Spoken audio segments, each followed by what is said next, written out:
Welcome to the Mr. Keeyzo Corner. I got another special guest. I know y'all gonna say, I always say I got a special guest, but listen, everybody's a special guest in here, all right? But I got my homegirl, Ambre Anderson, the talented, the acclaimed model, producer, actress, director.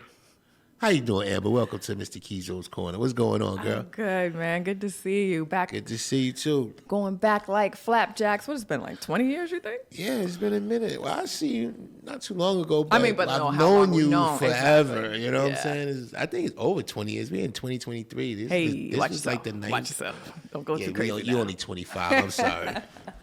Don't let me get me too. I mean, you know. But listen, how you doing? How you been? Tell me what's going on with you, you know, because it's been a minute. So what's up? Oh, man. So it's been a whole lot going on since I used to come into FUBU and do some catalog work, fitting work, get the Coogi sweaters, Coogi dresses. Y'all never did give me one of those for free. I was looking for one of them to fall off the truck. See, you should have been like everybody else. Everybody else was stealing them. So people were stealing them. You know, they would come up to the office and leave with a bag. There I go, having morals and values again. Yeah, you know, the good people finish last. What you gonna say? Well, we could like rob something, we get up out of here, but that's another thing. But yeah, man, it's you know, I've been holding on. I've been heavily in the acting world lately. And I started off in New York. Actually, I came here from Baltimore to be a singer. That was my thing. Oh, a singer. Yeah, I was like in and out of studios.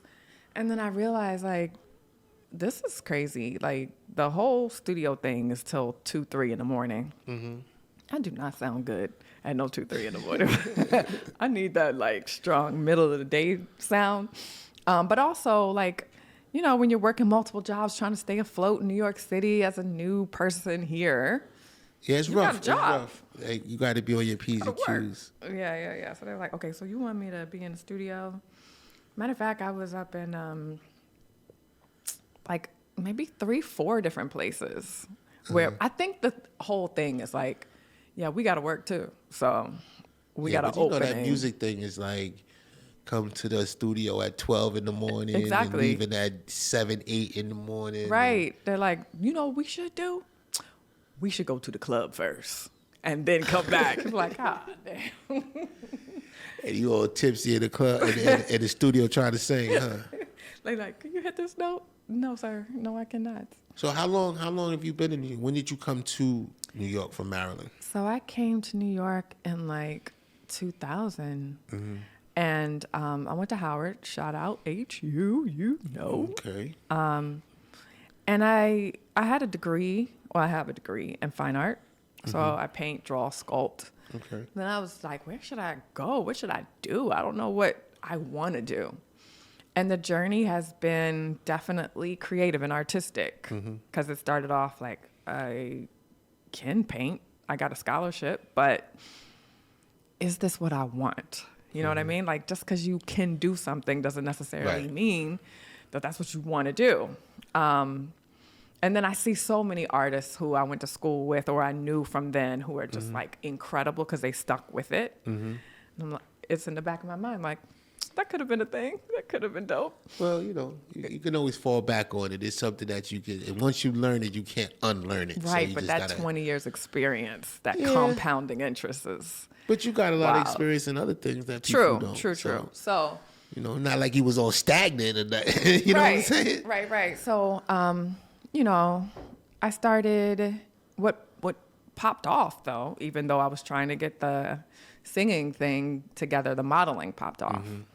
And I got a few agents in different categories because with modeling, you could do the print, you could do the runway, you could do commercials, so on and so forth. So the modeling really started to take off. I had like a billboard in Times Square. I had a hair box, the infamous hair boxes. Yes. I remember those. Running for like a decade. Yeah, And that's been out for a while. Is it still out? Cause no. they changed the whole. Like I was like, they don't really promote perms like they used to. Yeah, because So everybody mine was- got weaves. Yeah. Because everybody got a Weaves and wigs now. You know, ain't nobody doing no perms. Everybody got braids and weaves and wigs. Yeah, people grabbing other people's hair is one thing, but another thing is like perms have been led to a whole lot of health problems. Yeah. Like all of this fibroids and breast cancer, and they keep pulling that back to, I think that might have been the perm. So anyway, but for a while we were rocking with that, the modeling, and you know, I was doing commercials in different countries like Jamaica and St. Martin and Israel and South Africa. So it was a good run with that, but it never felt fulfilling. Right. It felt like dance monkey dance. You know what I mean? Yeah. Put this on, turn around, and I was like, there's got to be something with a soul in it that I can put my creativity into. And I think that's kind of how I got into the acting. But with the art, before I go into the acting, I did have these flare-ups of, let me put some effort into this, right? So, you know, you're in your 20s, you go to a club. So I go to the manager or whomever and be like, what do y'all do with this space during the daytime? And they're like, nothing. I'm like, okay, I'm going to rent this spot out and put some lights in here, some brighter lights, get some easels, put my art in here, some wine and cheese, a DJ, and invite my friends. So I would do my own art galleries that way. Okay. So you did jump back into I jumped in it a little bit, and I Okay. sold some paintings a little bit, yeah. Because if you go to an art gallery, they usually take 50%. Right. So I'm like, well, I'll see my odds at doing it myself, see how that works out. And then I was doing a catalog shoot one time with this gentleman who a friend told me, look, this is how much I make. They need another girl. Don't go below that because he is going to try to get your rate down, and that will Always. compromise me, right? So whatever you do, stay at this level. I'm like, got you. So I go in there. Dude is like, Amber, please, so much money, Amber. And I'm like, bruh, that's what it is. Sorry. He's on the phone making a deal with the cell phone. He's on the landline while I walk in. Both of them are on his head at the same time, trying to have a meeting with me, right? Wow. There's people walking in and out. He's making deals with everyone. It's like, makes your head spin, right? Right. And he's still steadily trying to get me down on my price. I stick to it. He's fine with it. He just wanted to see if he could. So this was a, I don't know, 40 story building in like the 30s, right? Okay. I get to the shoot. It's another 40 story building. We're in this huge room because it's a floor that they never finished. Right. In an office space. But this particular floor, they just hadn't finished. We're in one corner just doing the whole photo shoot. And I'm looking around with the same artistic mind, like, I could do a really good exhibit here with my stuff. Right. So let me go downstairs when it's over and see who the manager is and see how to, whatever. So I get downstairs to the doorman and he's like, oh, you know that guy who you're working with? No, he owns this building and 2 other buildings on this block. I'm like, are you talking about the man who's trying to get me down for my little rate? That's how he was able to own the buildings. What do you mean? But please. I'm like, you That's mother. how it goes. That's how it is. Yeah. So anyway, so I felt like, you know, the acting was what fed my soul Right. in terms of being able to work with other people and get creative and do some fun stuff. And my first TV show was in LA. There was a TV show back in the day called All of Us I remember. with Dwayne Martin and Lisa Ray Yep. and Tony Rock. So I had a scene with Tony Rock. Shout out to Tony Rock. It's always been a dope dude. And what's funny is the little kid who was on the show, who played their son, Lisa Ray and Dwayne Martin's little son. He was hilarious. So I get in my dressing room because I was talking to Tony before I walked in, like, this is my first TV show. I've never done this. And he was like, oh, congratulations. So the next day or whenever it was, that was the rehearsal. I walk into my dressing room and there's this humongous bouquet of flowers on the table. And the girls had come, the other girls on the show who had like co-star roles or guest star roles, were all like chilling in my room. And one's like, they didn't put flowers in my room. And I'm like, oh yeah, no, oh wow, this is from Tony, right? So the little boy somehow heard about it. I don't know if I was talking to the same girl when we were, now about to go on set, but he's like, wait, did you say that Tony got you flowers too? Don't fall for it. No. Tony was in the mood.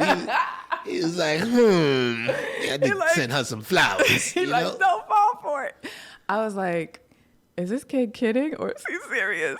I don't know. But yeah, no, it was good. So that show came out. What's her name? Who directed Felicia. that? Wasn't that Felicia's Debbie sister, Allen? Debbie Allen. Yeah, Debbie Allen. Okay, yeah.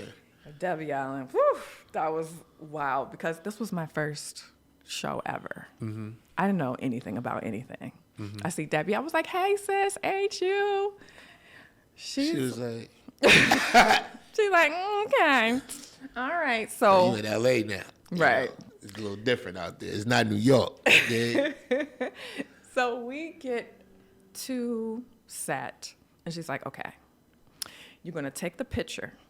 You're going to walk to that point right there. You're going to say hi to the patrons who are sitting there.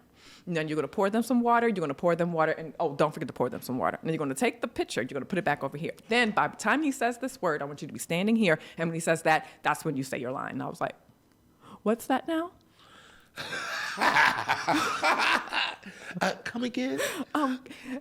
Wait, she says it and walks off. And I was just like, oh, God, that's a lot. I ain't got it. I don't have it. Yeah. So then, they say action. And I'm sitting there like, I know it was something about a picture and giving some people some water. But, Lord, I can't hear him to know at what point I'm supposed to be up there. Like, am I on set just like with an ear out? Like, is it my line? Yes, sir. So it comes time for me to be there. I'm not there. I don't know what's going on. I can't hear anything. Mark, So here comes Debbie talking about, okay, boo-boo, you cute, but you're going to have to get it together. I was like, oh. You know Debbie, she ain't not holding no words. She's not mincing no words. Like, she's going to tell you exactly how it is because she's been doing this for a while. I was like, thank you. All right. I pulled one of the PAs or something aside, like, okay, I need some help. I need somebody to repeat that to me. I don't know what's going on, but yeah, man, that was like my first TV show. I was telling you earlier, I did a audition for my man Do It All. I forgot what he had called me in Jersey. It was in Jersey. He was like, yo, I'm doing this audition for this movie. I want you to come out. So I went out there, and this is when I was kind of like dipping and dabbing in acting, right? So I was really just too busy to even do it because my job commanded so much of me that I didn't have the time allotted to sit down and study and do all of that because something was always happening, right? So I just called myself. I said, you know what? That's my man Do It All. I'm not going to let him down. I'm going to come out there and I'm going to do this little role. So I go out there and I kind of do I think it was like, they gave me a sheet and I read it and they were like, cool. Like, it's like, all right. And it's all right, man. You got a monologue? And for months, people were telling me, yo, study a monologue, get a monologue, get something, this, that, and the third. And I kept saying, okay. And I never did. So when they asked me to have a monologue, I was like, nah, I ain't got no monologue. I was like, I ain't got no monologue. What you want me to do? I ain't got no monologue. So they was like, okay, all right. Next. I was like, oh. Do It All. I was like, yo.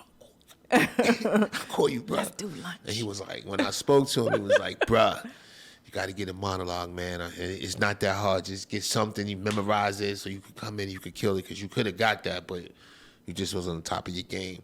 Yeah. So it's, you know, and it's funny because I tried acting for a while, and then I was getting like pushed into like the extra parts.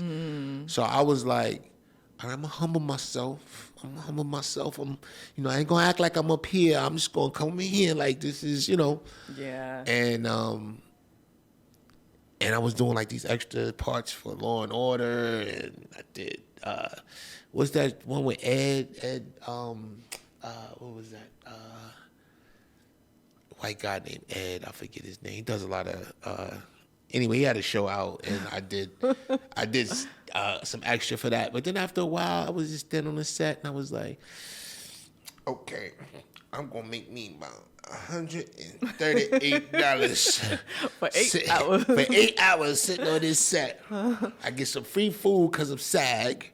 Oh, well, you did become SAG. Yeah, you know, I did a couple of joints before that. Yeah. Movies where I got my lines, and then I got my SAG card and all that. But I thought I was gonna be like just like I was gonna go in there and just kill it. Everyone thinks it's easy. And it's way harder because even when I went in there and I remember doing this movie with this guy. I think it's called like Hip Hop Family.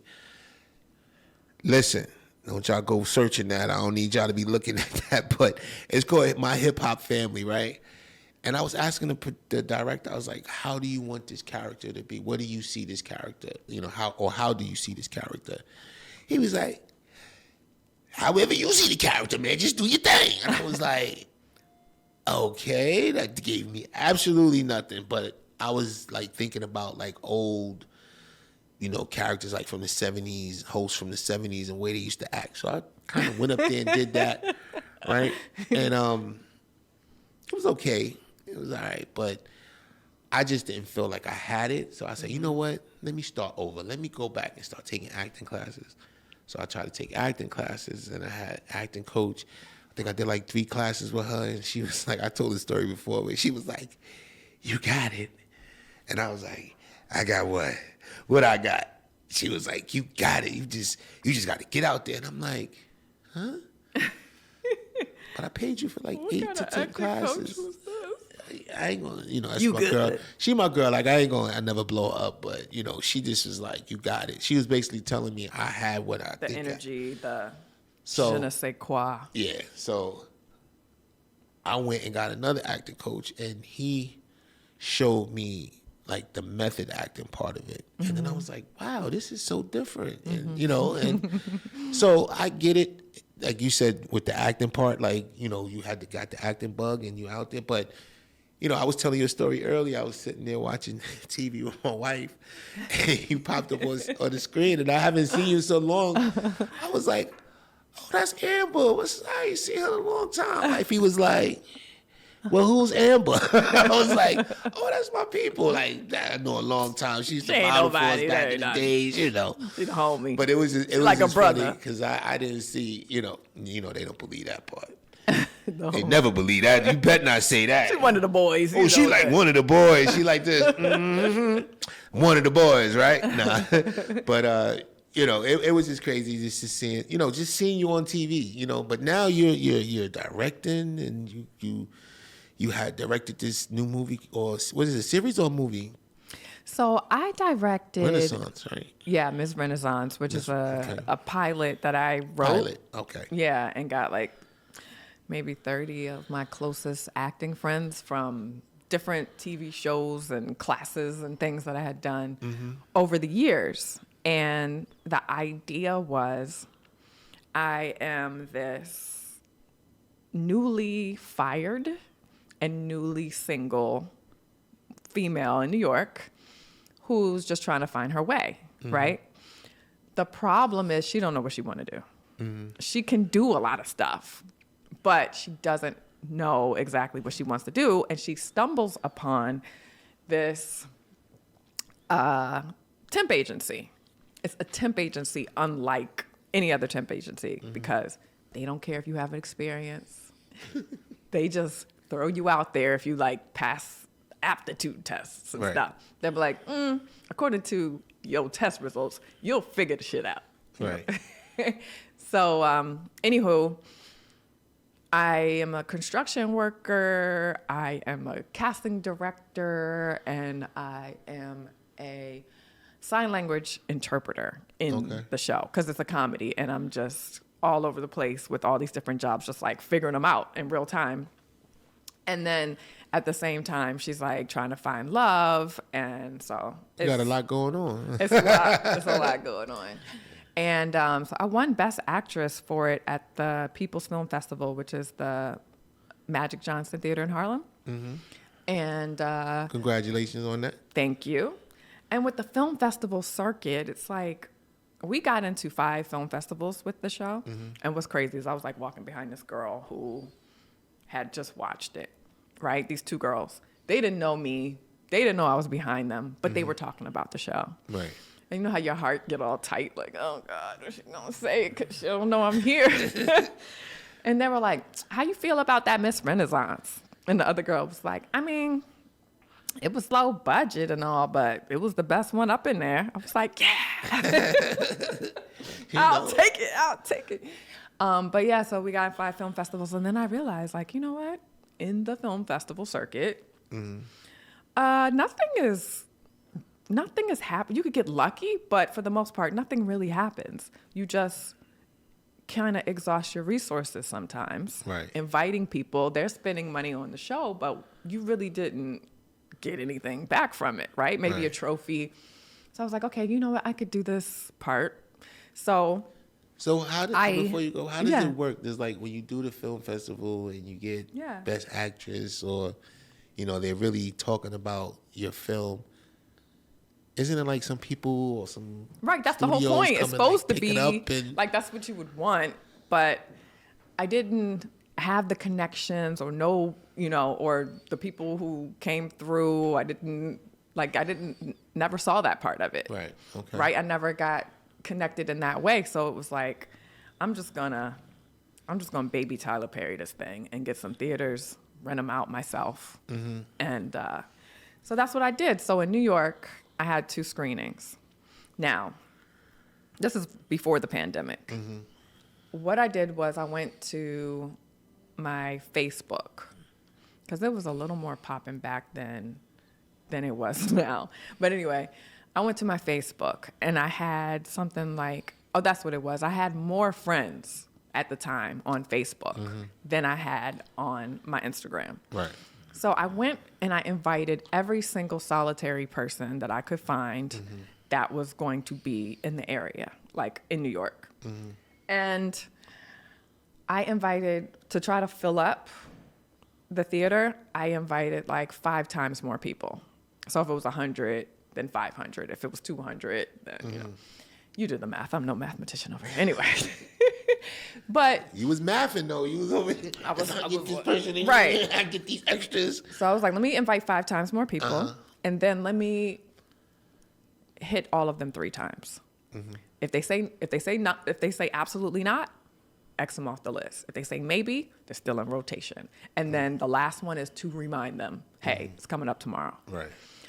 And I filled up all the seats, and I sold out because I did not want to have to worry about the door.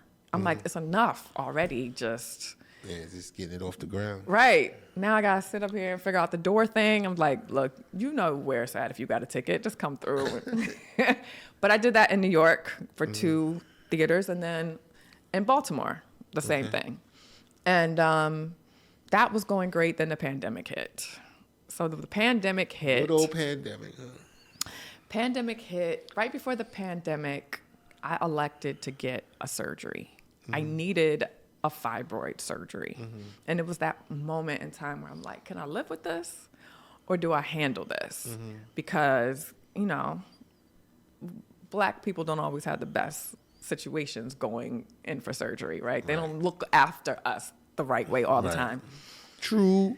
So I went and got this surgery, and I ended up having so many complications that my that I had to call 911 in my house one day from hemorrhaging so bad that I was losing consciousness. It was that point where I was like, oh wow, I'm getting dizzy. Let me hold on to something. Oh, nope, I need to sit down. Nope, I need to lay down. Nope, I got to get lower than this. Yeah. I'm laying on the floor like, damn, this is heavy. So I'm like, okay, yeah, this is probably bad. I've never experienced this. I'm going to call 911. I went to call 911 and I was like, 9? Oh, 9? You can't think of it? I had no blood left to process. I was like, it took me forever to be like, 9? Finally, I get to 911 and I just lay my head down because that was my goal. That's all I had gotten to. I hear this woman yelling, hello? Hello? Hello? And I'm like, what the heck is that? I could not figure out what that sound was, where it was coming. I was like, oh, that's the phone because I just tried to call for help. Right. I get on the phone. I'm like, this is my address. Come get me. I am done. I'm going to sleep. She's like, no, you are not. You are not going to sleep. You are going to stay awake. You are with me. We are here together. This woman was a champion. You understand me? She's like, no, you are not going to go to sleep. You are going to stay awake. We're going to do this together. You're going to open your front door. I was like, whoa, that is one thing I cannot do, lady. It took me everything just to call you. You think I could get up? Yeah. She's like, how far away are you? I'm like, it's too far. And she's like, you need to open that front door. Do you know by the time she coaxed me, like the general of the army that she was, to that front door. She was good. She was good. She was an OG. By the time she coaxed me to that front door, the paramedics were there. My neighbor was coming in her door and saw me like, oh my God. It was blood everywhere. It was a mess. Oh, man. I'm glad you made it through. I made it through. So beginning of the pandemic, I'm going back and forth for blood transfusions. And it's like, I'm kind of grateful that I have this moment off so that I could just get back to being 100%. Right. So that's kind of how I began the pandemic, was like, good, everybody's off and I'm asleep. Like, I just need a moment. So then the next year, my stepdad died. And my dad he was diagnosed with 2 types of cancers. So when we were burying my stepdad, my dad was going in for like emergency Whipple surgery, which is for pancreatic cancer. And I was doing 2 movies, a TV show, and 2 commercials that year. Right. So it was just like running back and forth, just crazy. It was like, Dad, everything is happening, but everything is also falling apart all at the same time. I get, by the grace of God, my dad was okay. And then the next year, I do a movie TV show called Never Would Have Made It. And Never Would Have Made It was about the Marvin Sapp story. And he played his mother, right? I played his wife. His wife. Linda, okay. yeah. I played his wife, Melinda Sapp, and we went on tour to different cities and to do screenings, and my mom came with me. My mom comes with me, and they're asking me, like, about your inspiration. And I'm thinking, like, this woman was such a dynamic woman. She was a doctor, Melinda Sapp. She was a doctor. She held down the family. She also was, like, in sports, and she was his manager. She's the reason he recorded Never Would Have Made It, because he didn't want to do it. That was the song he got famous for, got rich from. Yeah, that's smart. And he was like, that's not a song. She's like, bruh, come on. So he records the song. I'm in these film festivals and screenings, shouting out my aunt who passed away, thinking, because Melinda passes away from cancer. I shout out my mom too, but I was really focused more kind of like thinking about someone who held you down and didn't make it. Right. This year, my mom died. Wow. And I was like, it was almost like a premonition that you don't see sometimes. And my mom is like my right hand, the person who just was with me with everything, you know, support system. And it's crazy how like art can imitate life or be a premonition, you know, predict life, and you don't even know what's happening. But so pandemic's been kind of crazy. And then, you know, this year's been the strike. So actors been on strike. And I was in the ICU with my mom when I first heard about it. And then, so I really needed that strike to just kind of. You know, sometimes timing is everything. Like, it's crazy. Things happen for a reason. Right. And sometimes you look at it like, why? But you don't understand the reasons behind it. Is like, everybody probably just needed to sit down and figure some things out. You know, give everybody a break. Yeah, if they met me, it would be like, oh, you don't know why it was a pandemic? Because I was unconscious and my stepdad died and my dad was sick and I needed a pandemic. Oh, you don't know why it's a strike? Because my mom died.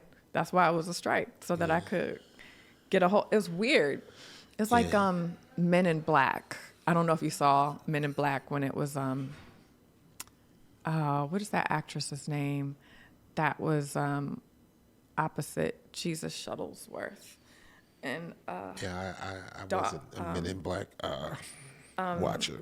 I think I saw Rosario the first Dawson. one. Rosario, yeah. So Rosario Dawson, there was a scene with Rosario Dawson where she's like, you ever notice like it's you start to cry when it rains? And the actor in the scene was like, no, it's raining because you cried.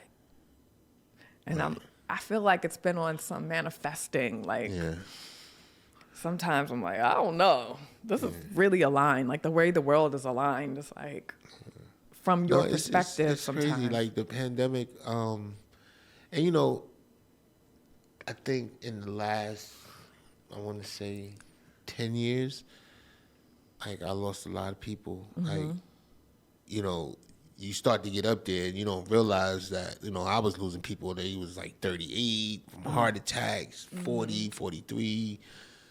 And I was like, wow. And then when the pandemic came around, you know, I lost 2 aunts. I lost my grandmother. I lost my father. Oof. I lost my cousin. I lost my nephew.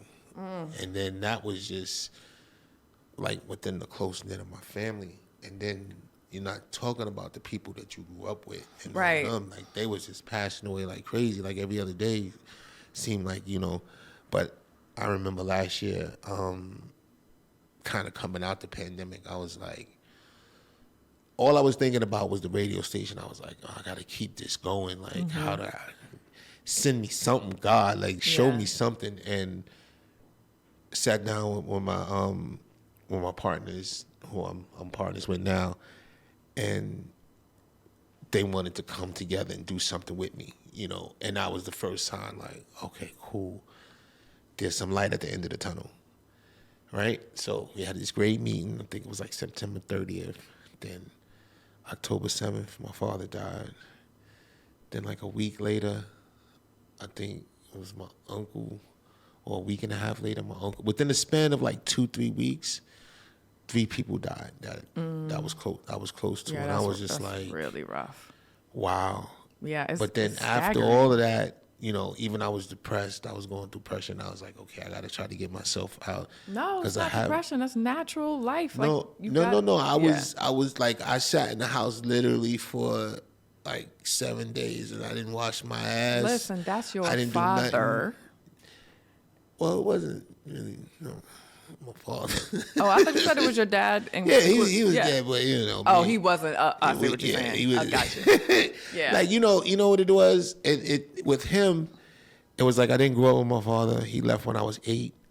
He was very distant, very to himself. He was a Taurus, so he was just like all about himself. And even though I would try to reach out, he would not reciprocate. You know, like I took him to a Yankee game. He was all geeked. He was like, yo, son, this is how we need to do. He's sitting like right damn near on the field and shit. And he's like, yo, you need to do this more often. I was like, yeah, just call me. You know what I'm saying? We could do this. Yeah. 3 years before he called me. And then I'm sorry, before I called him, because he never called me, and I waited purposely. I was like, let me just wait and see how long it's gonna take him to call me. So I didn't really have that connection with him. And then when he died at his funeral, I'm hearing people tell me how proud he was of me, and I ain't never heard that from him. You know what I'm saying? So I'm like, why couldn't you tell me all the things you was telling all these people? Because I don't know none of this. So I didn't really have a great relationship with him. But when my cousin died and like my nephew died, it was just like, it was crazy. That part was crazy. But, you know, I was kind of feeling a little something about my pops because just seeing him in that position, it wasn't a good sight to see. But I didn't have that son-fatherly bond that a lot of guys have. It's interesting. It's been like a topic that keeps trending lately where as women, and tell me how you feel about this, but as women, historically, we have been the emotional, we have been open with our feelings, we are the people who are supposed to be the sensitive ones. And so it's a thing where we talk about what's happening. We talk to each other. We can keep people together, you know, we make those phone calls and so on and so forth. But, you know, historically, like the man is supposed to be the provider. And when he's come home, like if you think about your grandfather, it was like, he wasn't necessarily the big talker all the time, or he wasn't the one necessarily patching things up or even made to get in his feelings. In fact, like he was like the strong, silent type. That was a whole thing where it was very accepted. It's very accepted. Like he's a man, just let him do what he does. But as society now has come to where we are today, it's like, tell me how you feel. And that's not something that you guys have really evolved. You know, it's more new. It's a more new thing. But you know what? I just think that certain people had it and certain people didn't. Yeah. Then, you know, but it was okay when it was like people didn't have it and it was a hush-hush thing. Yeah, because honestly, my grandmother, you know, she didn't really start talking to me about her past until she was like early 90s, like 92. That's a whole different subject. Like it was keep kids in old, a child's place. Yeah, that was old school, but you're talking about adult relating to kid, then that's something else. But like, you know, just in the family, it was like if a man wanted to come home and just get the big piece of chicken and you know what I mean? Yeah, no, it was like that. Like my father literally would come home. I don't even think he said 2 words. Go in the room, close the door. My mother bring his food into the room. And it wasn't unacceptable back then, you know? It wasn't. It's just for me, you know, and I remember when I had my first, my daughter, because my other daughter, she died of SIDS. I'm sorry to hear that. But when I had my daughter, she was, I wanted to break that curse. You know, I didn't want to be over here and she was over here. And I tried it for a little while, but it didn't work. But I was able to keep the bond with her tight throughout her whole life. Like me, she's like my best friend. Like I talk to her the way my mother talks to me. Like my mother has real conversations with me. She tells me how to deal with women, what women like, what women don't like, how I should approach them. Like all of this stuff growing up. Can I talk to your mom? Not everybody's mother talks the way my mother talks. Right. So I always got the real conversation from her. Like I remember I would go to her for advice and she was like my mother and my father because certain stuff your mother would tell you, your father wouldn't. I mean, your father, you know, would tell you something different, but I would get 2 sides of her. And it was so funny because it was like, you're a woman, but you understand both sides. Right. So growing up, that was always special to me. And even people that know me or know my mother or my family, even friends, they'd be like, oh man, I wish I had a mother like you. She sounds like, yeah, like a lot of dynamic. parents don't talk to you about sex. They don't talk to you about don't. drugs. They don't. I remember one time, I was like 12 years old, maybe 12 or 13, and the guy slipped me some angel dust. Where were you? In my neighborhood, in Queens Village. Never forget the A&P. If y'all know about the A&P, what was that, A&P or Key Food right there on 213th and Jamaica Avenue. But right there, a friend of mine I knew in the neighborhood, he was a little older, but he was like, Keith, you want some weed? And you know, I'm a little impressionable kid. I'm like, yeah. He's like, and I smoked it and it tastes funny. And I was like, what the hell?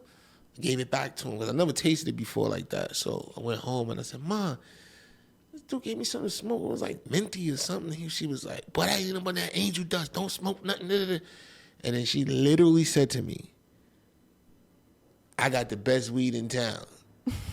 If you want to smoke some weed, I got a guy. Come see me. Wow. And I'll give you some weed. I didn't believe her. I was like, oh man, come on. But she literally would keep me from going out in the streets. It was things like, it was so unorthodox. Mom was a gangster. Up. Yeah, so when I tell people that, they be like, oh wow, your mother gave you weed?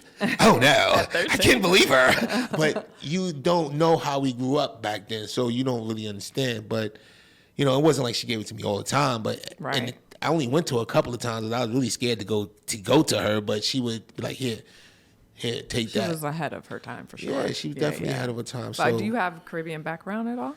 Nah. Okay. You know, it's funny. My wife always teases me about this. And I don't know if it's true or not, but I don't know. So she says, your last name is French, so you might be Haitian. So I said, well, I don't think I'm Haitian because, you know, I don't have anybody in my family that's Haitian. My grandfather, who I got the name from, you know, his name was Conway Perrin, but he was like from South Carolina, so he was like a Geechee. Mm-hmm. So sometimes, you know, they say Geechees from French has some French. This I don't know, but I know there's a bunch of people on Facebook who are Haitian and be like, hey, cuz, and I'd be like this, hey, what's up? Because they have the same last name. Right. I don't know. Have you ever done any of the 23andMe's or? No. I think those things provide too much information to the government. You know, my mom's was militant, so I don't be giving up. I don't be volunteering. Yeah, I don't be volunteering no information.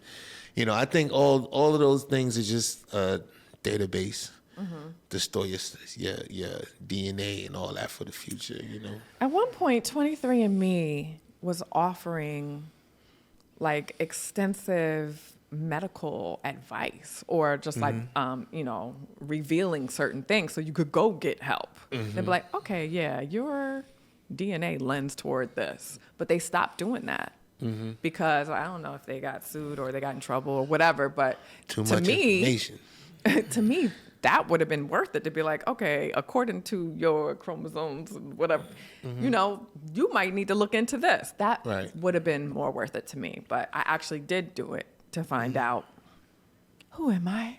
What am I? What it came out with? So what did they reveal?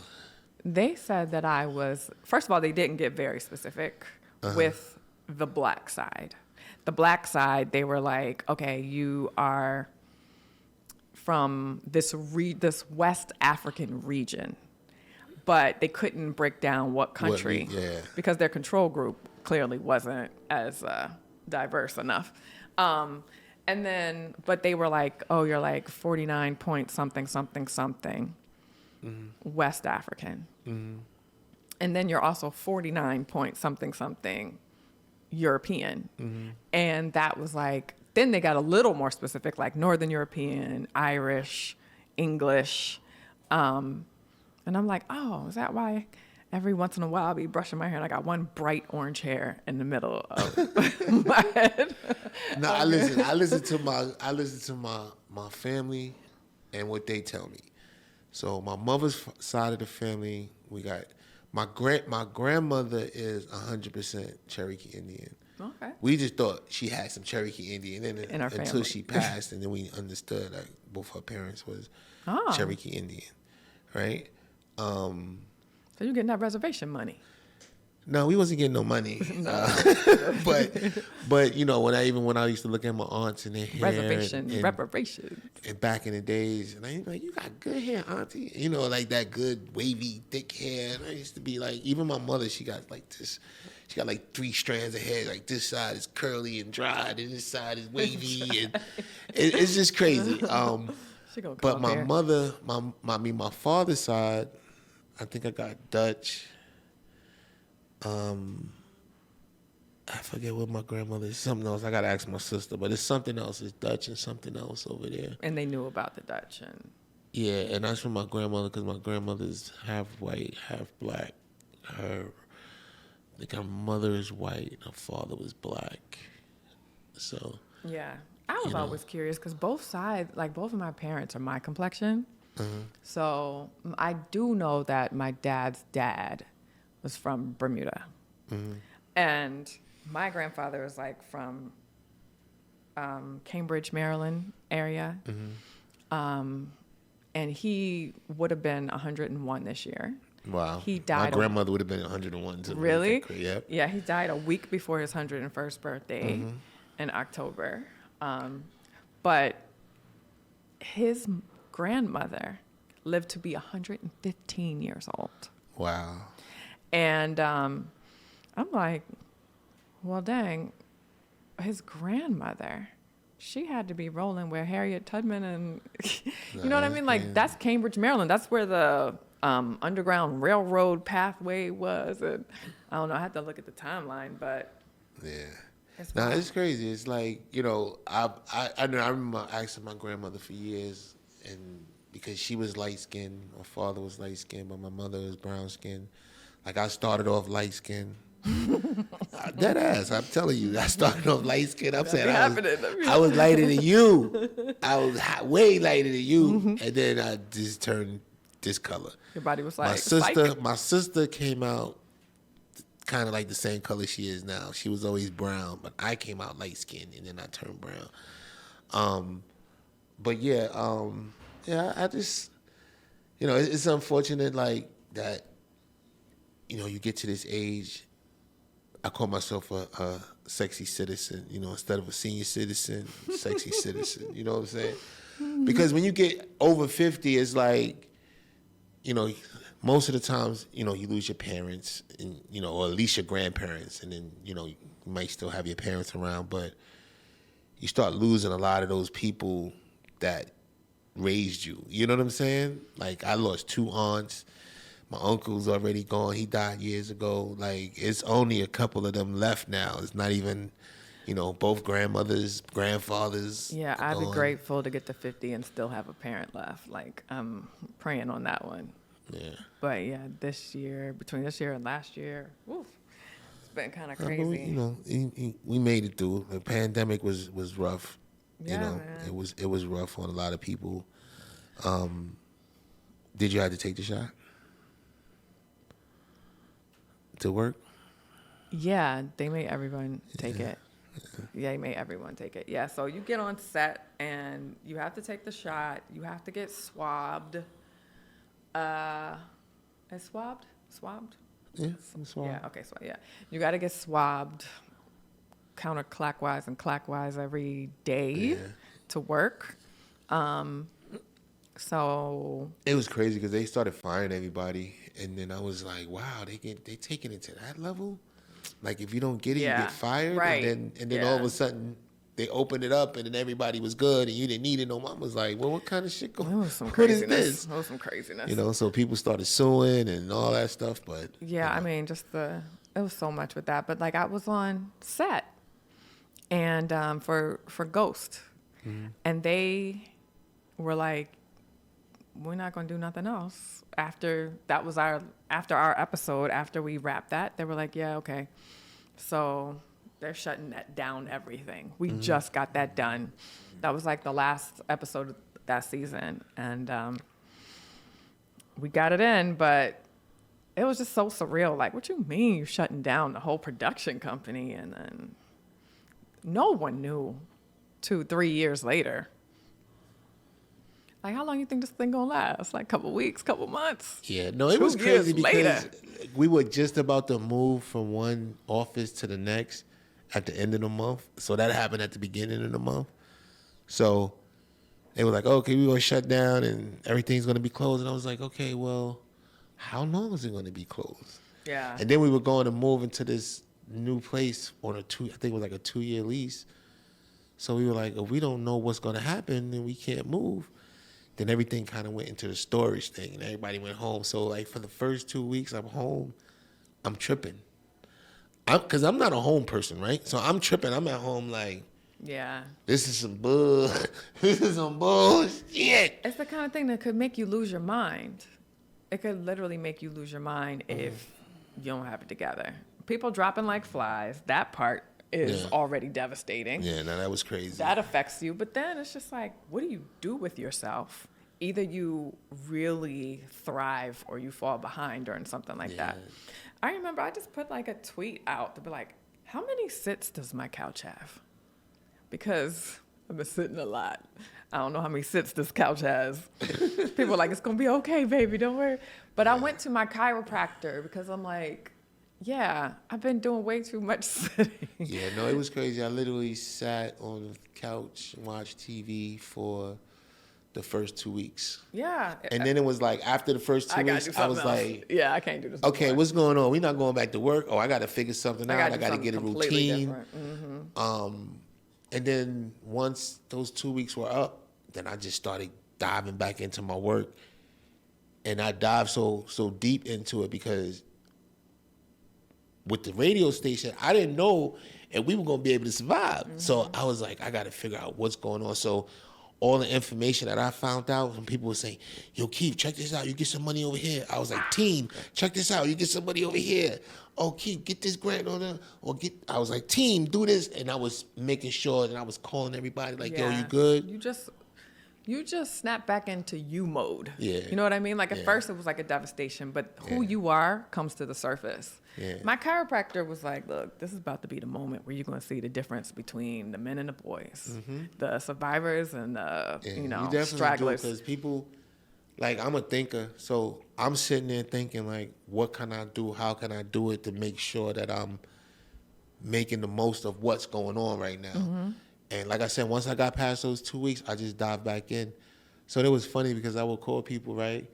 So everybody was on a Zoom call. Like you call them at the blue, like, yo, I'm on the Zoom, call you back. I'm like, all right, cool. But then it was like, after like the first couple of months, people was like, call me on Monday through Wednesday, Thursday and Friday, I'm off. And I'm like, who the fuck gets off? Like, I'm working like Saturdays, Sundays. Like, I'm working all the time because I feel like whatever needs to be done, when it can get done, needs to get done. You know, I ain't going to sit here and be like, oh, call me on Monday. I don't have time right now. Nah, I'm going to just, so. I was like, I got to get out of this house. I can't be in this house anymore doing all this stuff. So what I ended up doing was first because I'm in Brooklyn, going to Prospect Park and running every day. I'm like, all right, well, there's no reason why I shouldn't be in pristine shape right now, right? What's holding me back from that? That's going to be really, really on point. But then I started running that and getting so annoyed and bored and just like, I got to do something different. This is the same routine. So I started going to the Poconos and climbing mountains out there. And I'm like, I just want to have an experience. Like, I got to do something else. That's the experience you would have. If you was like, yo, Keith, I'm going to the mountains to climb. Be like, Amber, have a good time and be safe, girl. I ain't messing with you. I hit up my co-star on Ghost and was like, bruh, let's do this. He was like, bet. And you could tell that he was in much better shape than I. So he's like very graciously waiting for me to climb behind him. But I'm like, no, it's all right. Go ahead. He's like, no. I'll wait for you. But yeah, man, those mountains are brutal. So I went the first time by myself. And I had planned it in my mind for the sun to go down at a certain time. So I got up there in time and I kind of like waited for a second, but I guess I waited too long because the way the trail works up a mountain is it's a forest. Yeah. You're in a forest. You're looking at dots on trees. That's how this particular one was. It was like red dots on trees tell you which way to where go, you're going. However, when it gets to a certain darkness, red looks like nothing. Red looks like another inflection on a tree. So I'm like, oh, damn. See, that's why I don't do those games. I don't play those games. You go up, but you can't get back down. No. On a mountain, too? Nah, I'm sorry. Yeah, so it got crazy out there, but I was saved because I look at my phone. I'm like, cool, I got the light on my phone. I'm Gucci. No, 1%. Then I'm like, all right, well, let me just get up on a tree. Next thing you know, I was in the thick of the forest where everywhere I looked, it was like a really close tree. I don't see no trails. I'm like, yeah, this is bad. I could look up and see stars, but other than that, I don't. Man. So these two dudes were coming down the mountain Okay. with their lights. All I could see was their lights flickering. Mm-hmm. I don't know. I don't remember their names. Let's say it was like Jason Cody. I couldn't see Jason Cody's faces, but I could hear them. I was like, is it okay if I follow you down? My phone is dead. They're like, come on, it's fine, dude. Let's just go. I'm like, okay, great. I'm like, okay, it's two white boys. I'm following down this mountain. And I'm tripping because they're like branches and all kinds of stuff. I'm falling. I'm just happy to have somebody who's, even though they were huge, they were like both like 6'4".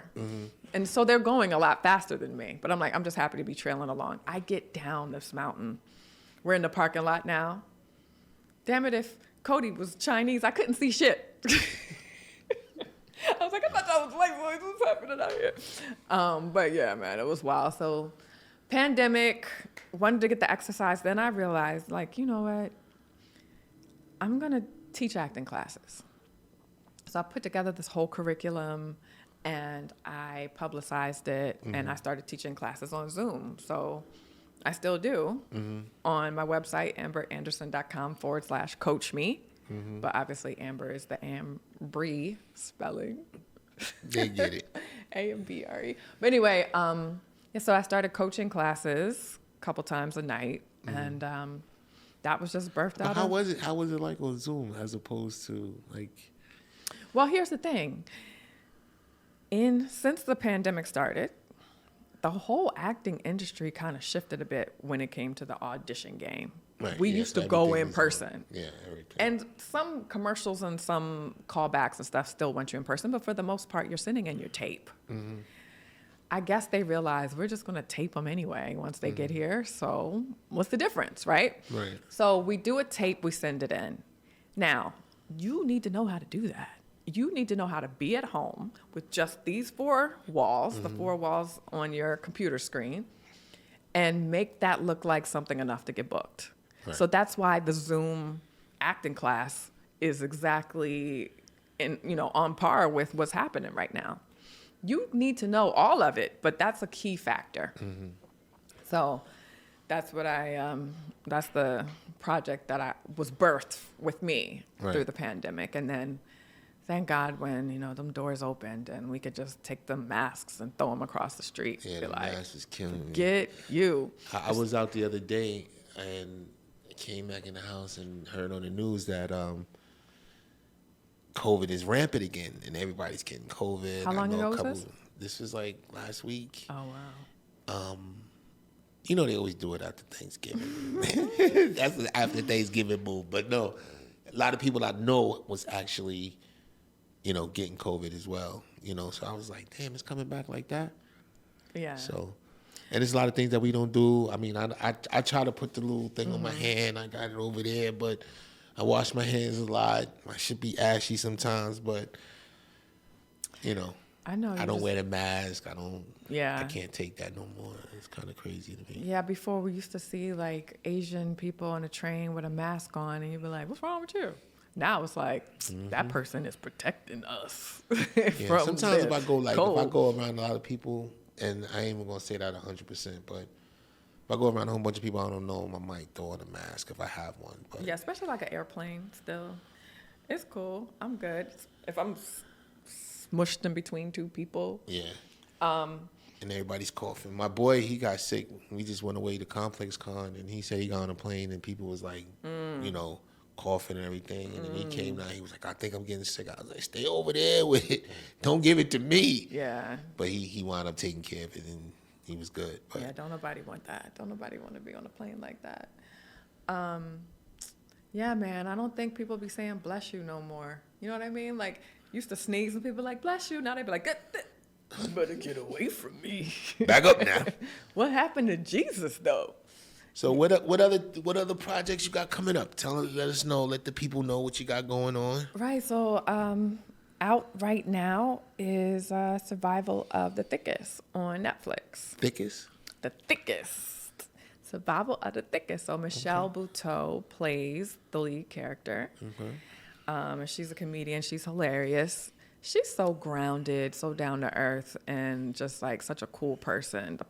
And I think that her persona comes across on screen because people watch her who don't know her and be like, she just really seemed like a grounded, dope person. I'm like, wow, she really is. She really, really is. Those are the best. Oh my gosh. Like people you think are like straight superstars and they just so grounded and so humble. So dope. Yeah. Just so chill. Like, what y'all looking at? It's me. We good. You know what I mean? Like she's so cool, and I was grateful to not only work with her, but to see somebody who is like that to make it to the level that she's doing it. So at one point I was hosting, and I interviewed her on the red carpet. I think it was for what was that film festival called?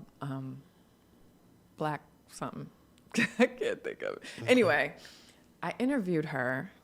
And she was so funny, just improvising out of control. So funny that I don't think I got through my questions. She was that good. So it was like kind of cool to work with her on set. But yeah, so I play a doctor. Finally, Mom, Dad, I'm a doctor. I play Dr. Britta, and yeah, it's a good show. It's funny. It's empowering. Okay. And I keep asking guys, do you feel like it's a chick flick or would you watch it? And so far, like, all the guys I talk to be like, no, it's funny. I'll watch it. So. I mean, listen, I'll watch anything that's funny. As long as it ain't ratchet reality shows. Right, that part. I'm sick and tired of those. Say it again. You know what I'm saying? Yeah, no, I'm not about that life. I mean, people love it. People love reality. Yeah, it's not my particular You know, like we were saying off camera. Right. My thing is elevate. Yeah, you know, it seems like you're going back into the samba. This is samba. What was that? In with the lady, what was her name? With the scarf on her head. Like, it just seems like you're going back to those days. You know what I'm saying? Like, it's so much more we can do. It's so much more we can do, and you gotta test the waters. You can't, you know, sometimes, and I hate people when I say this, and we did this with FUBU. Like, when everybody was over here, we was over here. Because it wasn't nobody over here but us. And it was, this lane was crowded, like everybody was trying to do the same thing, and we was like, we're going to go over here and do this. And I think that that's how it should be to this day with everything, whether it's movies, film, TV, whatever. If everybody's doing reality, ratchet TV, like, I'm tired of seeing black women fight on TV. I'm tired of seeing people throwing glasses at people. I'm tired of seeing everybody fight on I'm TV. just tired of seeing all that going on. Like, can't we all get along? You know what I'm saying? Like, it's a damn can we shame be that better? we've been saying that for a long time. You know what I'm saying? But can't we be better than that? Like, can we put out more quality product than that? And you know, like I was telling you with the radio station, yeah, I could have been a gossip. I could have been a ratchet show or ratchet radio station where I'm just talking about everybody's, you know, downfalls or whatever, or things they got going on. But I chose to, you know, give flowers on my show, on my station. You know what I'm saying? Like, and I'm gonna win that way. I'm telling you. That is the way to go. I'm telling you. I already know, because when I went to Atlanta, like I was saying earlier, when people were like, they didn't want to interview with this certain radio station because of the corporate BS behind that radio station. The corporate BS behind it is, oh, if I don't come do an interview, you pull my music. Or you say slick stuff about me, or try to, you know, gangster me to get me into the station and do an interview. I don't want to do that. Listen, I'm going to play your music regardless. Yeah. If you come up here or not, I'm going to play your music regardless, because if it's hot, it's hot. That's it. If you come up here, that's icing on the cake. My personality, my brand will bring you in and we'll sit down and we have a powwow. But if not, cool. I'll get somebody else that has time. Like, I'm not tripping over that. Yeah, I'm not sweating. You know, and I put up a post the other day where this chick, she told one of my personalities that the brand was whack and she didn't want to do the interview. Oh, wow.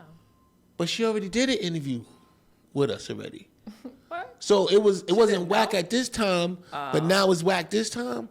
So I put out a little post about it, and everybody was like, yo, you said that really well, and this, that, and the third. And I'm just like, for whatever it is, everybody's not going to like everything. Mm-hmm. You may not like it. You know what I'm saying? But we may not like you, or we might not be, like what you doing out there, because you doing a lot of ratchet stuff out there too. But we still gave you the platform and the opportunity to come on the show and spread your business. You know what I'm saying? So yeah, Oprah always talks about that pivotal moment where she decided that her show was not going to be something that tore people down. It was going to be something that uplifted people, or she wasn't going to do it. Yeah. And you see what that got her. Yeah. She's like the model. Like, our motto is uplift, encourage, empower. You know what I'm saying? So why would I bring you on here to tear you down? Right. Like, because, and this is another thing. Guess what? We got your sex tape. Like, this is another thing too. It's like, you got people out there that will bring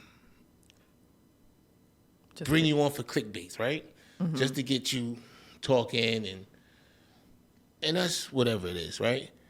You have a bunch of sites like that concentrate on that. But if I bring you up here and we're talking positive and we're talking about, because everybody always talk about the ballers, the superstars, and this, that, and other.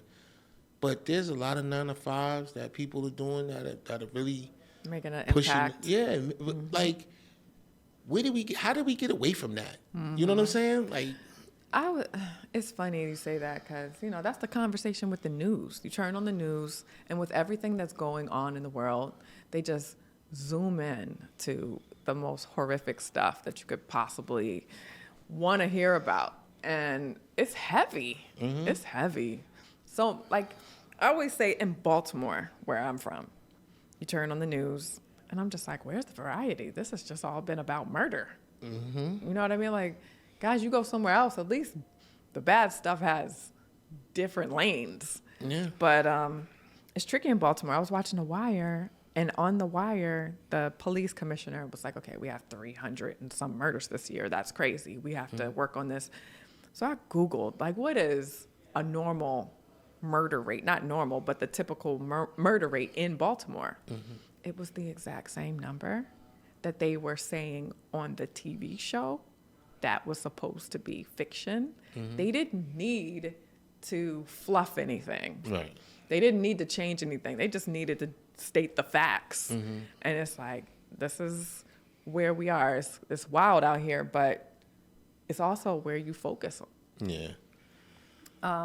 But I mean, you can have, like, don't get me wrong, The Wire was amazing. I'm not. Oh yeah. Yeah, The Wire was incredible. And then I didn't even see all of it. I got to go back and binge watch it one day. Oh, it's good to be you. Yeah. Yeah. I was moving around too much back then. Everybody kept talking about it. I was like, I can't get there. There's some real good binge-worthy series that if you haven't seen them. I got to see Money and Violence too. My man. On Moses. He's on YouTube? Tubi now. Tubi, no, he's on okay. Tubi now, so Okay. you can go ahead and binge watch it. Did you watch Game of Thrones? No. You weren't in Game of Thrones. Yeah, I'm not. Is that not your genre? Nah. Okay. It's not me. There's certain series where I'm like, oh, if I could just rewind back to the time where I had never seen any of this, be like, this I mess with 50. I think 50 is a genius when it comes to power, how he did all of that, and how he kept each individual show hot. Like, each individual show spin-offs. has, it's just something about it that the writers, I think Courtney, what's her name? Kemp.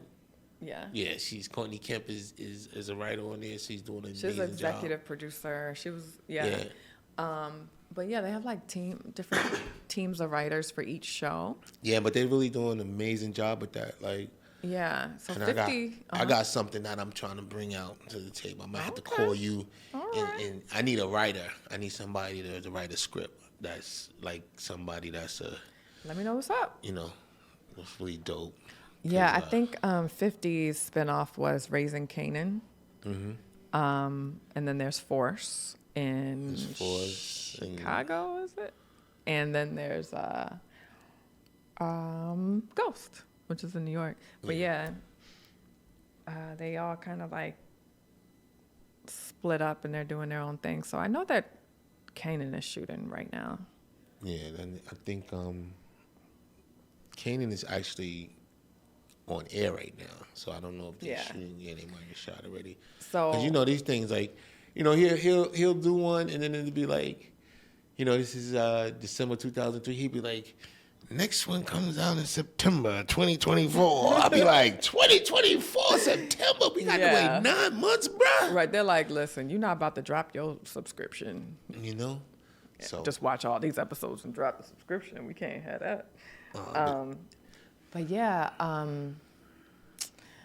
I was, I kind of just go to the Screen Actors Guild website just to see what's shooting. They tell you what's in production. Okay. So that was one of them.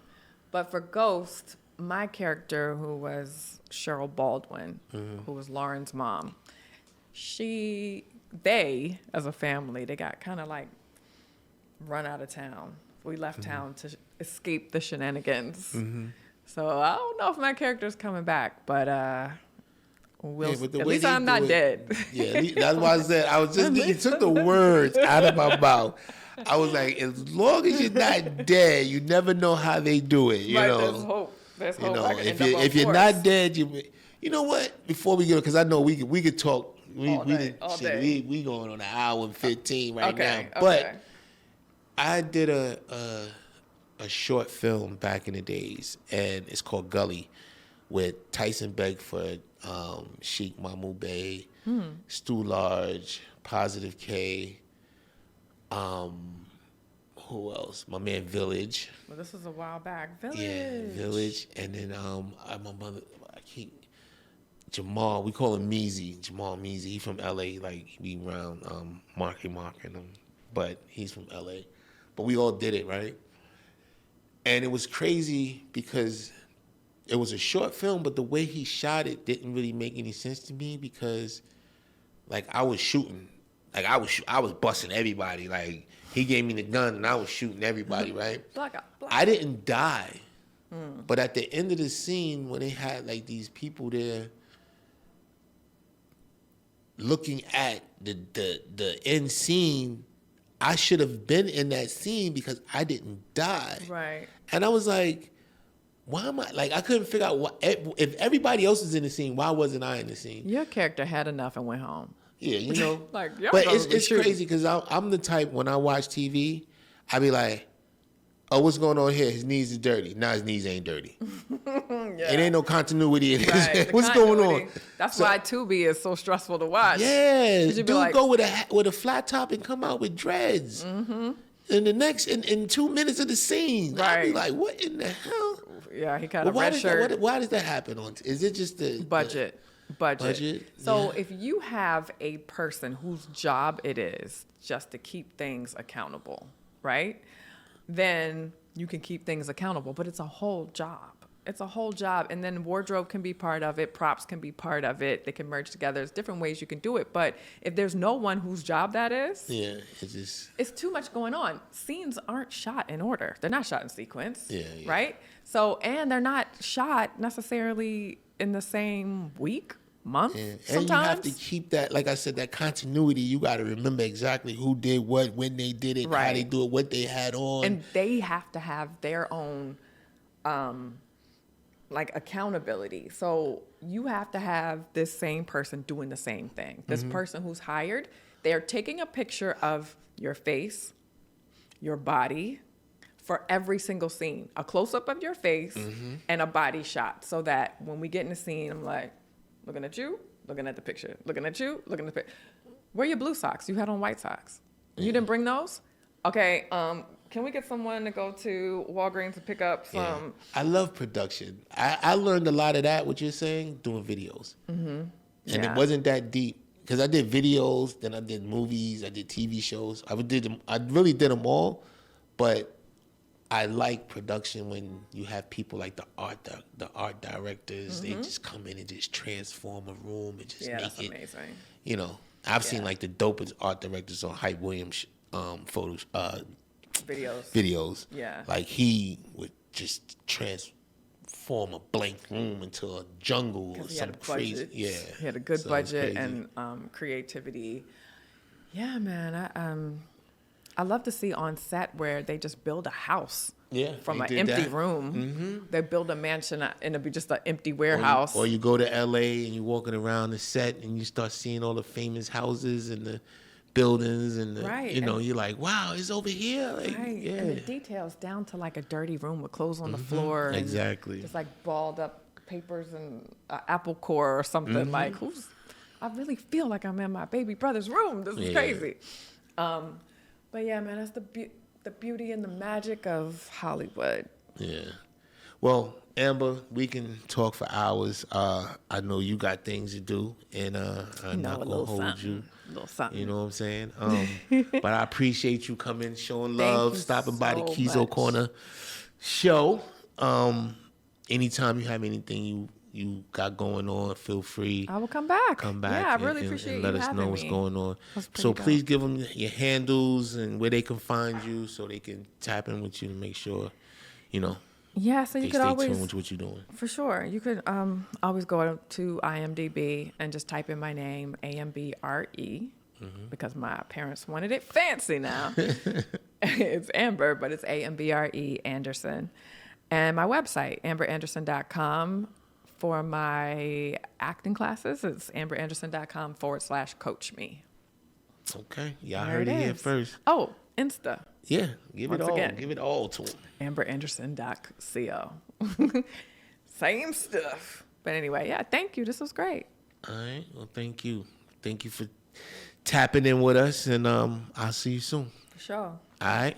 All right. All right, y'all. Keeyzo, we out.